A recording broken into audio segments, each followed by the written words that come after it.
Bonjour à tous et bienvenue dans ce nouveau numéro de Solidarité Santé Le Mag, consacré cette semaine à la lutte contre la fraude aux prestations familiales, phénomène important qui constitue dans nos départements et plus largement au plan national une véritable préoccupation majeure. En effet, s'il est vrai que les caisses d'allocation familiale sont des organismes d'aide sociale dont le but premier est d'assister et d'améliorer le quotidien des familles et des personnes vulnérables, aujourd'hui les chiffres de la fraude sont tout simplement éloquents. Pour l'année 2010, on relève un montant de fraude équivalent, tenez-vous bien, à plus de 90 millions d'euros.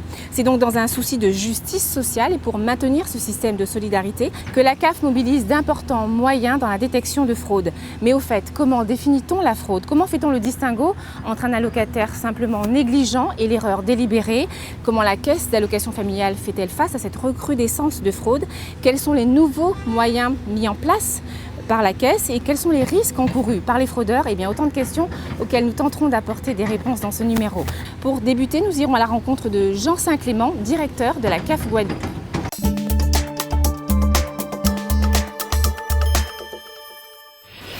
Bonjour. Bonjour Monsieur Saint-Clément. Vous allez bien? Très bien, merci. Merci. Alors avant de rentrer dans le vif du sujet, puisque nous parlerons de la stratégie de lutte mise en place par la CAF pour lutter contre la fraude aux prestations familiales, pouvez-vous nous définir ce qu'est une fraude? La fraude est pour nous au niveau de la caisse d'allocation familiale un acte volontaire. C'est le choix fait par un demandeur de prestations de créer un faux document pour toucher des prestations, de faire une fausse déclaration et si c'est vrai, certains omettent et parfois ne déclarent pas toute leur situation et leur chemin de situation. Dans ces cas qui sont involontaires, il n'y a pas de fraude. Par contre, dès lors qu'on met en place une stratégie et qu'on renouvelle l'acte, pour nous, on entre dans le système de la fraude avec les sanctions qui vont avec. Nous sommes sur un système déclaratif. Donc c'est l'allocataire qui fait connaître sa situation au travers d'un certain nombre de documents qu'il remplit et qu'il transmet à la CAF. La CAF a une obligation d'attribuer des droits. Le devoir de l'allocataire, c'est d'abord de faire en sorte que ces déclarations soient justes et justifiées, qu'il ne trompe pas le contribuable, qu'il ne trompe pas les autres allocataires. Et ce que nous devons rappeler, c'est que frauder, c'est voler pour nous. Et voler, c'est mettre en doute la solidarité nationale qui se met en place. Car pour pouvoir verser les prestations que nous servons dans notre caisse, nous devons avoir recours à des cotisants. Et le cotisant, c'est à la fois le salarié, mais c'est également l'employeur, c'est parfois l'État. Et sur ce terrain-là, nous sommes intransigeants. Voilà. Merci, Monsieur Saint-Clément. Alors, pour mieux comprendre la stratégie de lutte contre la fraude mise en place par la CAF, eh bien, nous nous sommes rendus au cœur des différents services concernés, mais nous sommes également allés sur le terrain en caméra cachée. Vous verrez ainsi que les conséquences peuvent être lourdes pour les fraudeurs. Reportage.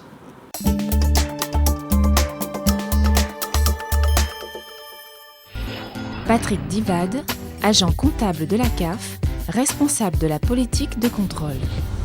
La politique de contrôle constitue l'axe essentiel de lutte contre la fraude, puisque chaque année, nous avons un plan de contrôle avec des indicateurs de performance que nous devons absolument respecter. Alors les contrôles sont de 4 types.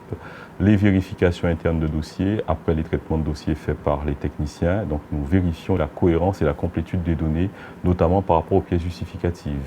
Second type de contrôle, les contrôles sur place. À peu près 1900 contrôles en 2012 qui ont engendré 920 000 euros d'indus, c'est-à-dire de trop perçus des allocataires. Et donc nos contrôleurs assermentés vont sur place pour contrôler la globalité de la situation du point de vue familial, du point de vue professionnel, mais aussi la situation financière, les ressources.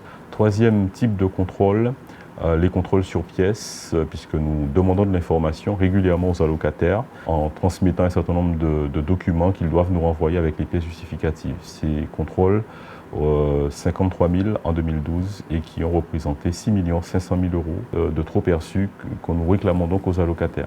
Ces contrôles nous permettent également de déceler les situations frauduleuses.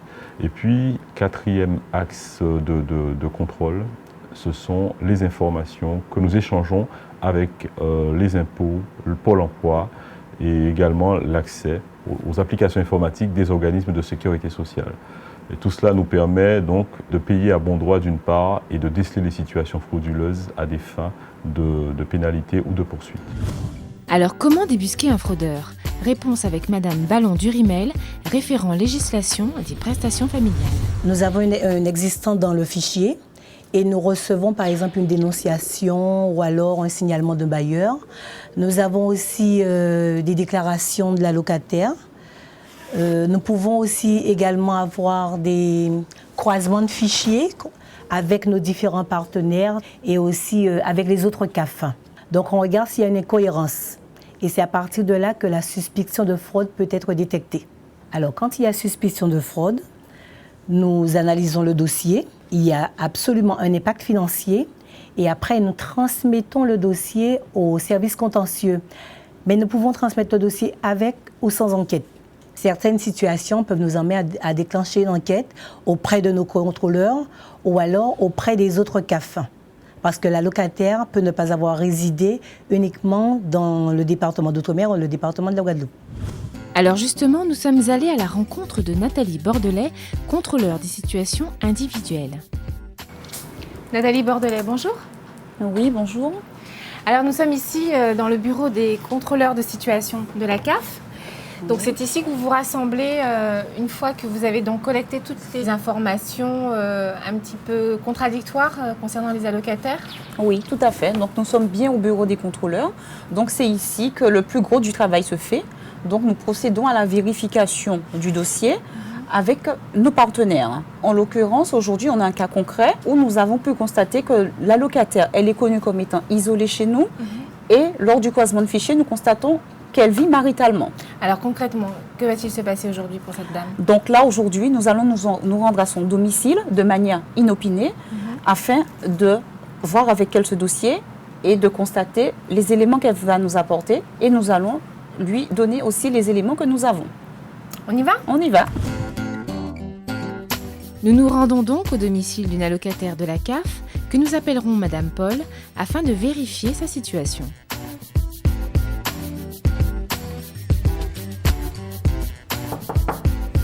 Oui. Bonjour, Madame Bordelais, contrôleur à la CAF de la Guadeloupe. Oui. J'aurais souhaité vous rencontrer au sujet de votre dossier CAF. Est-ce que c'est possible de se voir maintenant? Oui, après. D'accord, merci.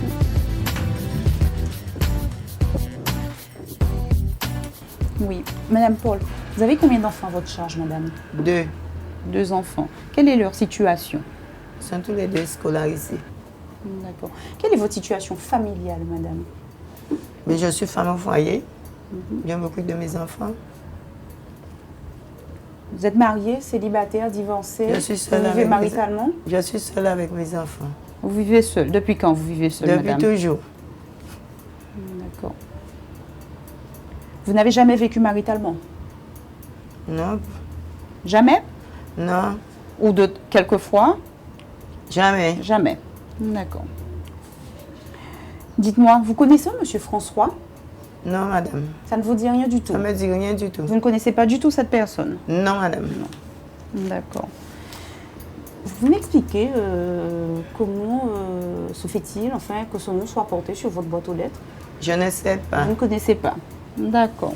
Vous n'avez jamais eu contact avec une personne du nom de M. François? Non. D'accord. Alors, nous avons eu un croisement de fichiers avec l'administration fiscale, madame. Oui. Et nous avons eu comme information que M. François est connu à votre domicile, d'accord, depuis plus de 2 ans. Nous avons vérifié au niveau du fichier national des comptes bancaires. Nous avons retrouvé que ce monsieur avait la même adresse que vous.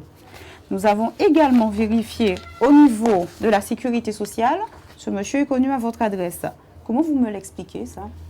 Peut-être qu'il a une erreur, madame. Moi, je ne connais pas ce monsieur, alors faites ce que vous voulez. D'accord. Alors, madame, en conclusion, nous allons retenir que vous nous déclarez que vous ne vivez pas maritalement, que vous n'avez jamais vécu maritalement. Nous, au niveau de la caisse d'allocation familiale, nous avons d'autres éléments qui nous disent le contraire. Donc, nous allons vous reconvoquer, d'accord, au niveau de notre centre d'accueil, afin de procéder avec vous au contradictoire.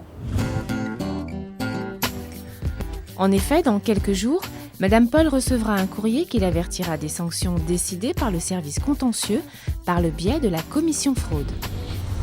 Depuis 2007, la Caisse d'allocation familiale de la Guadeloupe s'est dotée d'une commission fraude, composée du référent fraude et de représentants des divers services de l'organisme.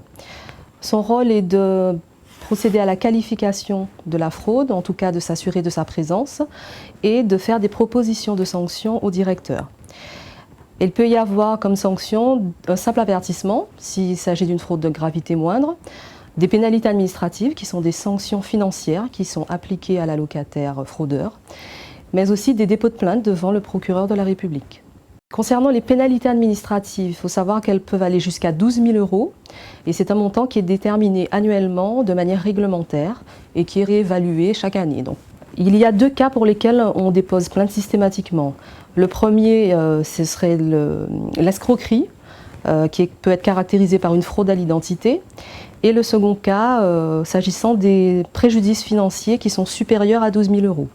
Donc dans ces 2 cas, on saisit le procureur de la République. Les dettes sont recouvrées principalement sur les prestations familiales, prioritairement en tout cas, les pénalités administratives également, et en cas de défaillance du débiteur, qui pour une raison ou une autre ne paierait pas, nous avons moyen de lui délivrer une contrainte et d'assurer donc le recouvrement forcé de la dette, que ce soit la dette principale ou la dette des pénalités.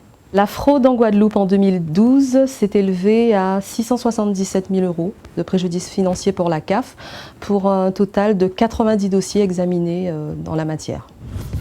Sachez enfin que les 2 prestations les plus fraudées sont l'allocation de logement à caractère social et le revenu de solidarité active ou RSA. Mais comment en arrive-t-on là ? J'ai toujours déclaré à la CAF que je vivais seule avec mes 3 enfants, alors qu'en fait, j'étais avec quelqu'un depuis plusieurs années. Or, un jour, la CAF m'a informé que pour continuer à toucher mes prestations, je devais envoyer des extraits d'actes de naissance de mes enfants, ce que j'ai fait sans problème. Je ne me doutais de rien. À la suite de cela, j'ai reçu un autre courrier me disant que les enfants sont reconnus par leur père et que la situation ne correspondait pas à celle que j'avais déclarée. Il fallait compléter des documents. Ensuite, un contrôleur est venu chez moi pour vérifier ma situation et il a découvert que je vivais avec le père de mes enfants. À partir de là, madame, je vous dis que les problèmes ont commencé. J'ai d'abord reçu une lettre qui me disait de rembourser 13 000 €. Vous vous rendez compte? 13 000 €? C'était catastrophique. J'ai cru que j'allais devenir folle. Je ne dormais plus. Je ne travaille pas, imaginez-vous. Mon compagnon non plus ne travaille pas. Je me suis dit, mais qu'est-ce que je vais faire pour rembourser ça? L'assistante sociale m'a expliqué qu'on pouvait prendre sous mes prestations chaque mois. Mais tous les mois, il ne me restait pratiquement rien pour vivre. Il faut payer le loyer, l'électricité, le téléphone. D'ailleurs, on m'a coupé le téléphone. Je suis obligée de compter pour acheter, pour manger. C'est dur, c'est vraiment dur. Aujourd'hui, je regrette vraiment ce que j'ai fait. Si j'ai un conseil à donner, c'est d'éviter de mentir à la CAF, parce que quand la sanction tombe, ça fait mal, ça fait très mal, et pourtant personne n'est à l'abri.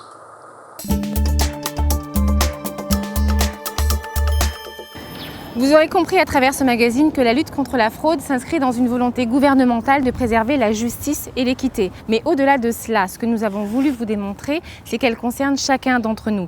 Ainsi que vous avez pu le constater, non seulement les fraudeurs peuvent payer très cher leur imposture, mais à plus ou moins long terme, nous, citoyens, devons prendre conscience que c'est le système d'entraide sociale qui risque d'être compromis, en laissant sur le bord de la route, bien sûr, ceux qui en ont le plus besoin. Notez bien les numéros qui s'affichent en ce moment même sur votre écran, ainsi que le site internet de la CAF si vous souhaitez obtenir des informations complémentaires. Et on se retrouve la semaine prochaine pour un nouveau numéro de Solidarité Santé le MAG.